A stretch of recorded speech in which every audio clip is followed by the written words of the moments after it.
Good afternoon. Thanks for watching This Is Now. Jonathan and Ashley here coming to you from the H&N Digital Center. We have so much news to get to, but we want to get started with the latest case count.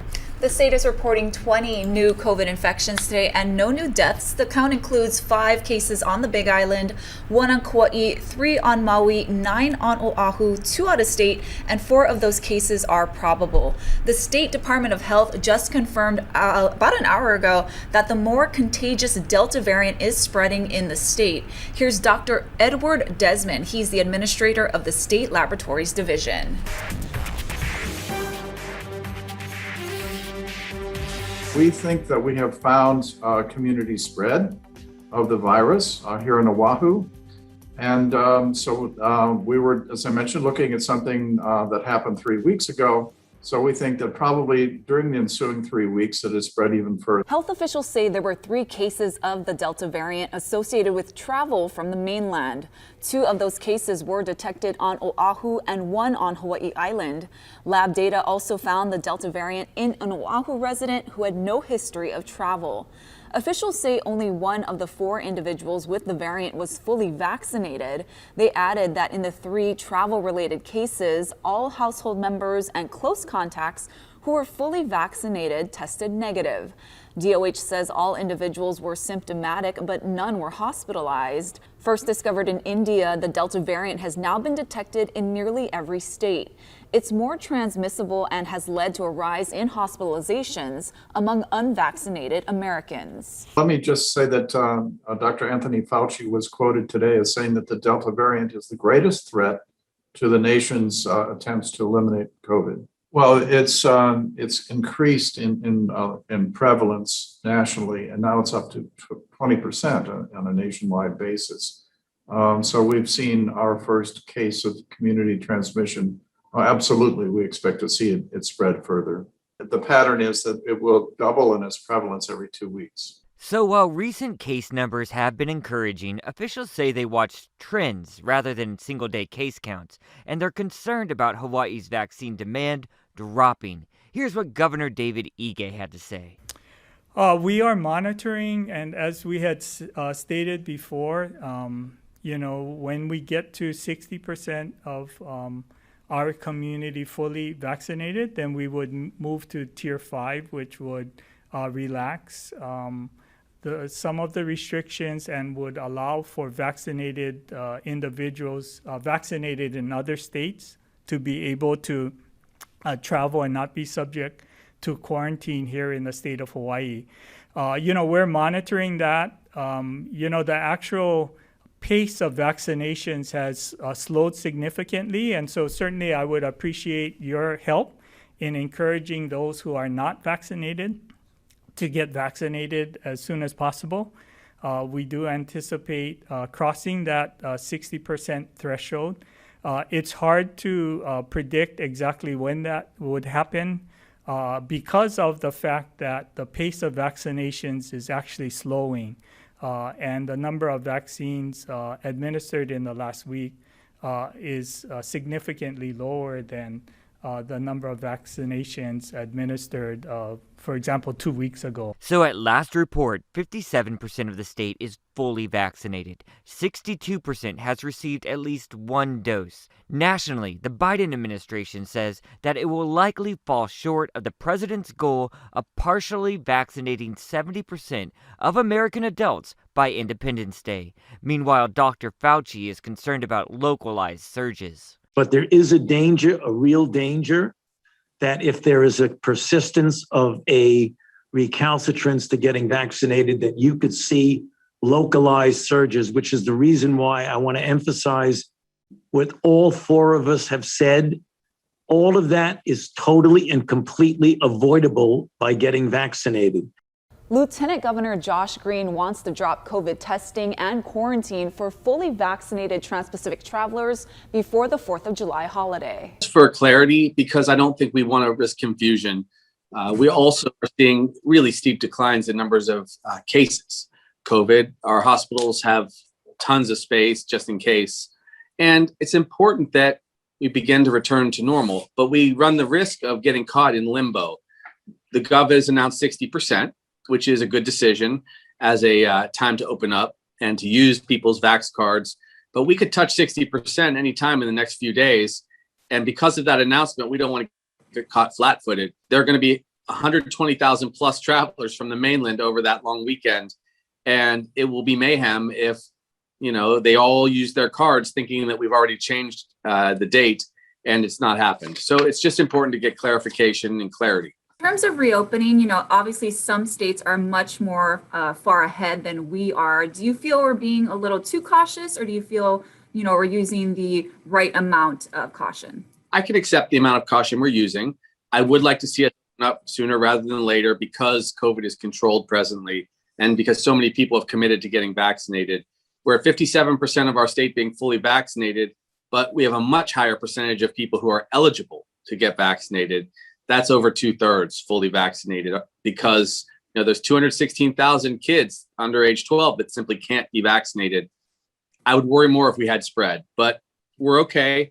I think you will see us open up very widely in the next couple of weeks. DOH announced that its labs have confirmed that the Delta variant is spreading in the state. What are your thoughts on that? Thoughts are get vaccinated, because if you're vaccinated, you're fine. We have not one individual, it appears, die from COVID if they were vaccinated. So sure, a couple people can still catch it, rarely, but it diminishes the severity of the disease very significantly. And that's the best news. But we won't have a problem with the Delta variant or any other variants if we're vaccinated. We won't give this virus any place to breathe. So it's important we all get vaccinated. The reason we're seeing the steep decline right now is because once you pass about 55%, you saw in California, in Israel, in Massachusetts, really steep declines in the rate of COVID spread. We are seeing that also. That was evidenced a long time ago in some of these other municipalities. So it doesn't surprise me at all, but we are a cautious state, and the reward has been very few fatalities compared to other places.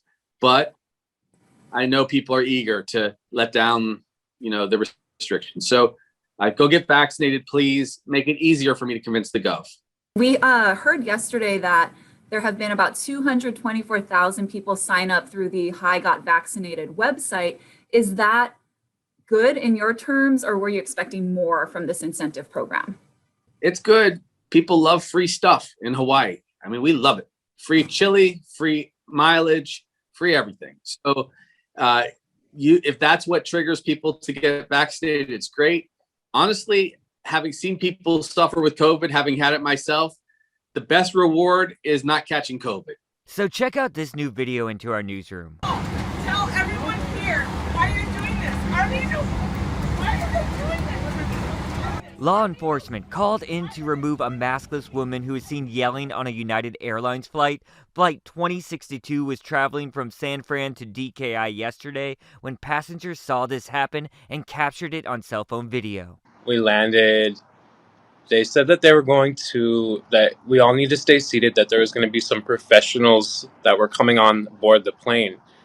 And so that was weird. I was like, obviously they mean police or sheriffs or whoever. And so there was like a sheriff and like some other police officers that came on.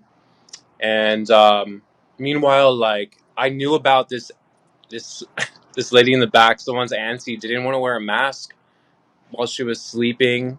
They kept trying to like ask her to wear it, wake her up, and she was throwing a big fit.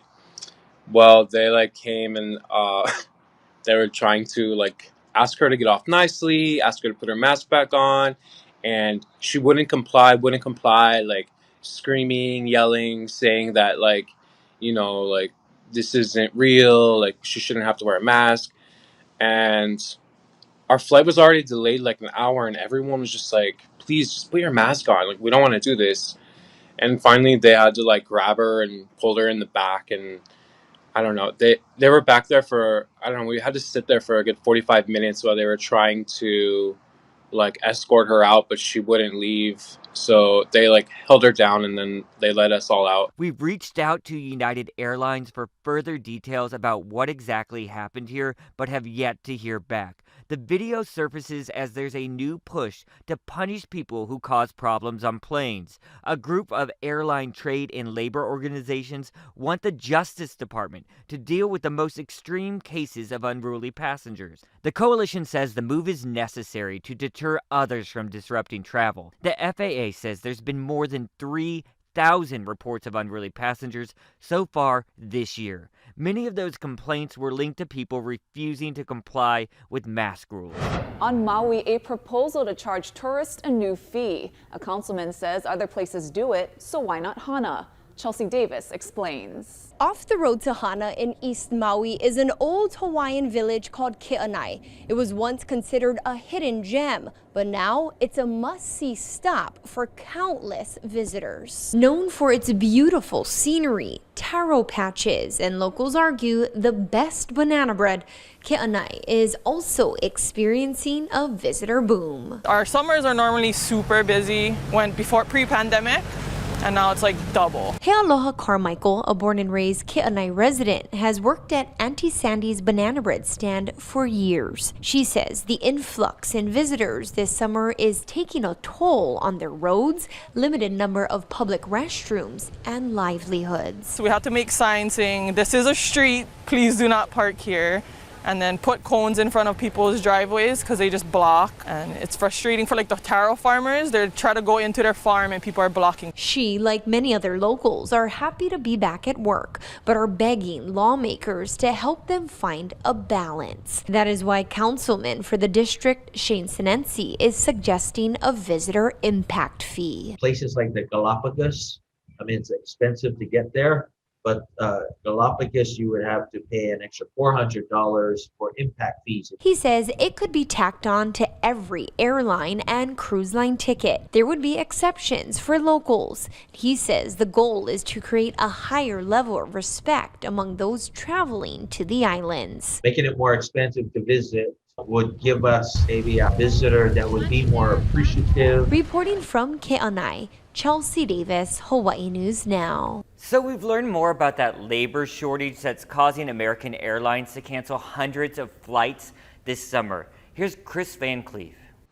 It's been a June from hell for American Airlines. Its operation seeing major weather disruptions 9 of the first 15 days in June, causing long lines, delays, and cancellations, leaving the country's largest airline with a staffing crunch along with mounting flyer frustration. This was the only time we could get here, and I tried to check in, and they said now we have to wait until about 3 hours before the flight, which is at 4 a.m., 5 a.m. American will cancel 50 to 80 flights a day through at least mid-July as the airline tries to build in additional resilience and certainty to its flight schedule.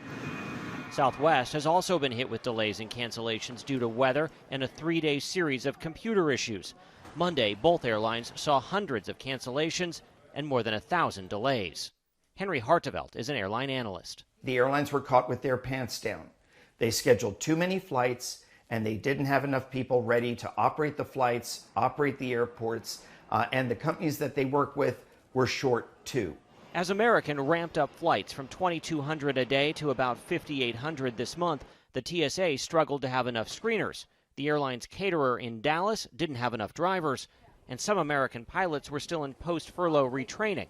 You didn't have enough pilots to fly the airplanes. Pretty simple. The metal and the people didn't come together, and now you're surrendering the schedule. Airlines are also dealing with an alarming spike in disruptive passengers, prompting a rare industry-wide letter to the Attorney General asking DOJ to send a strong and consistent message through criminal enforcement. We got to know that the federal government has our back on this. American is seeing more cancellations today. Many of those were pre-planned in advance, so people were notified well before they got to the airport and could be reaccommodated. Delta says it's going to hire 1,000 new pilots before next summer. That first new hire class will be pilots who had been offered a job before the pandemic, and that opportunity had been put on hold. Chris Van Cleef, CBS News, Reagan National Airport, Virginia. Like many other companies, Beaky has been hit hard by COVID.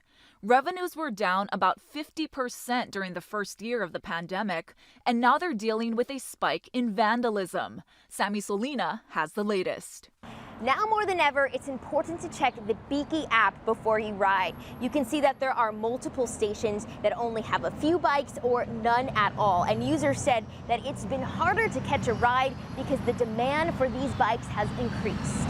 And they're kind of empty. You might have to walk to the next one, walk to Ala Moana Center or something like that. The most recent issue that they've been dealing with, vandalism. Multiple bikes have had their tires slashed, frames bent. Well over 300 were vandalized during the pandemic. Beaky bikes have specialized parts that are hard to replace and even harder to get now because of the pandemic. So they're dealing with a reduced fleet, and because there's more demand for a smaller number of bikes, they're working overtime. Rides in May are at about 91% of what they were May 2019. They said even though demand is up, it will take them years to recover from the pandemic's hit, and they're going to need help from the city. So right now we're in very productive discussions with Mayor Blangiardi's staff, Roger Morton at DTS, and others about finding federal or other city resources to help us bridge this gap so we can catch up. In April, Beaky packed up 7 stations, and now they're reassessing to see if they need to pull more. Sammy Solina for This Is Now. Thank you, Sammy, for that update. Want to take you outside right now, live. Temperature out there right now, 84 degrees. I was out there yesterday afternoon, and whoo, it was hot. Oh, yeah. Yeah. What's it going to be like today? Here's Guy Hockey.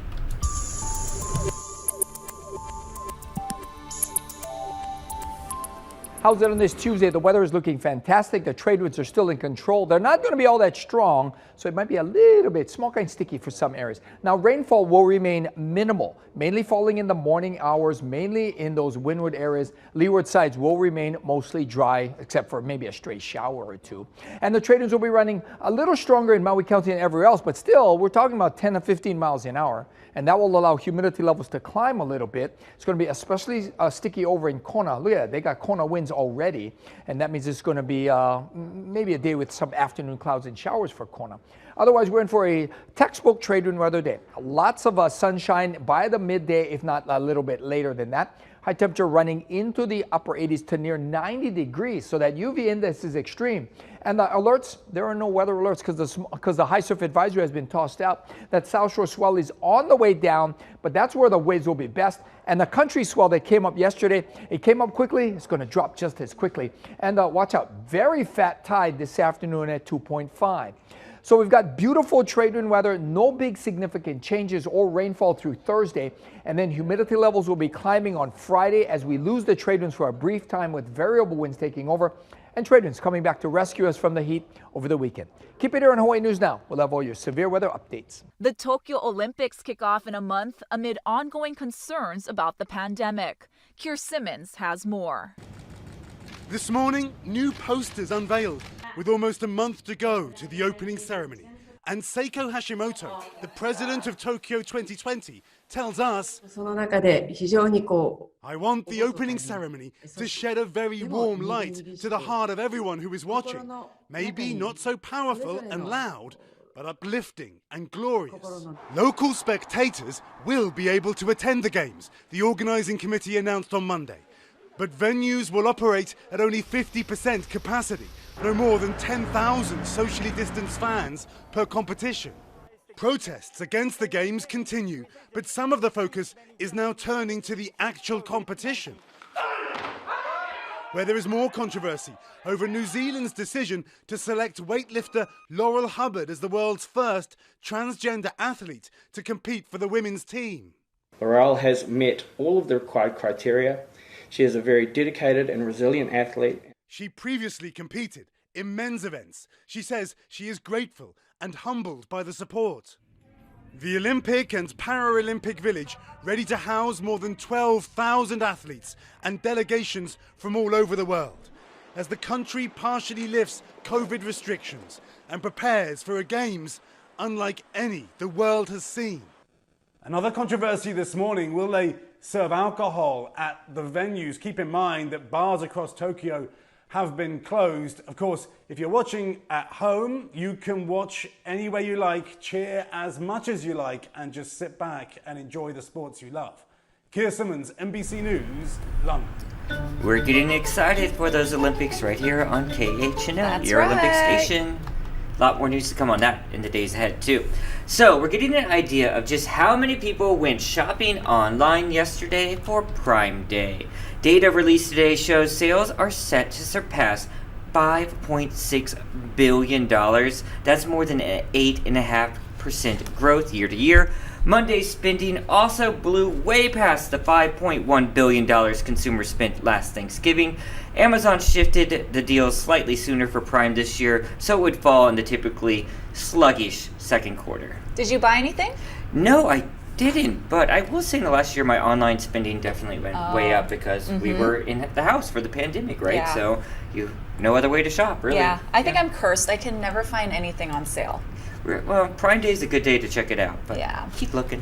Target, the retail giant, is pledging to reach zero waste and emissions by the year 2040. The company is calling their new sustainability strategy Target Forward. Now, in a news release, Target laid out 3 broad goals: design and elevate sustainable brands, innovate to eliminate waste, and accelerate equity and opportunity. Along with aiming to be a net zero company, Target says it wants to be a market leader for inclusive, sustainable brands and experiences by the year 2030. And I really hope they stick to what that first point you just mentioned, really promote the sustainable brands, because they can do all they want to for themselves, but it's really about what they sell. So if they're selling products that aren't sustainable, they're really not doing anything at all. Absolutely. Right? We'll see. Yep. So NASA news too, my favorite. Yeah, space news, guys. Scientists believe they may have found a way to study the interior of Venus without landing on its surface. Now, NASA's Jet Propulsion Laboratory and Caltech have developed a balloon that's able to detect earthquakes on Earth. Now, barometers, which measure changes in air pressure, are attached to the high-altitude balloons. Using technology, scientists were able to detect aftershocks of an earthquake in California in 2019. Scientists are hoping this technology can be used to reveal the mysteries of Venus. Nothing is able to land on the planet because of its temperatures and air pressure, which are way too high. Yeah, and like you mentioned, it really does look like a weather balloon that you would typically see that's used by like the National Weather Service. It's that silver mylar type material in a sort of hot air balloon fashion for our podcast Yeah, I want to listeners. learn more about Venus for sure. Yeah, fascinating. Always keep getting your space news from right here at This Is Now. All right, guys, Tinder's up to something new. Tinder's up to something very new. It's launching some new features this summer. The dating app will now allow videos within users' profiles, which they really should have been doing all along. You really can't tell so much about someone from a photo. You need the video, right? It's also creating a social experience called Hot Takes. So think speed dating online. Users can exchange flirty banter with someone before matching as a timer kicks down. Oh gosh. Yeah, because before you can't chat until you match. Right. So then they can choose if they want to match that person. If they choose not to after that flirty banter, move on to the next one. Hot Takes will be available every day, and this is interesting. They're only doing it from 6 p.m. to midnight. And they don't explain why, but Prime time. There's time limitations there. Oh, sorry. Just like on our video, time limitations. They ran out. Chatting too much about Tinder. All right, guys. I know nothing about online dating. Are those useful features? I would think so. The hot take seems unusual. I guess it allows you to match or to chat before matching, before you wouldn't even get that opportunity. Okay. You're strictly going off those photos. And like I said, video, I think that's a very valuable tool. So fascinating to me. Yeah, that's going to do it for this fascinating edition of This Is Now, guys. We'll be back here tomorrow. Ashley's up next on KHNL, and that's first at 4. So she'll see you then. Bye, guys.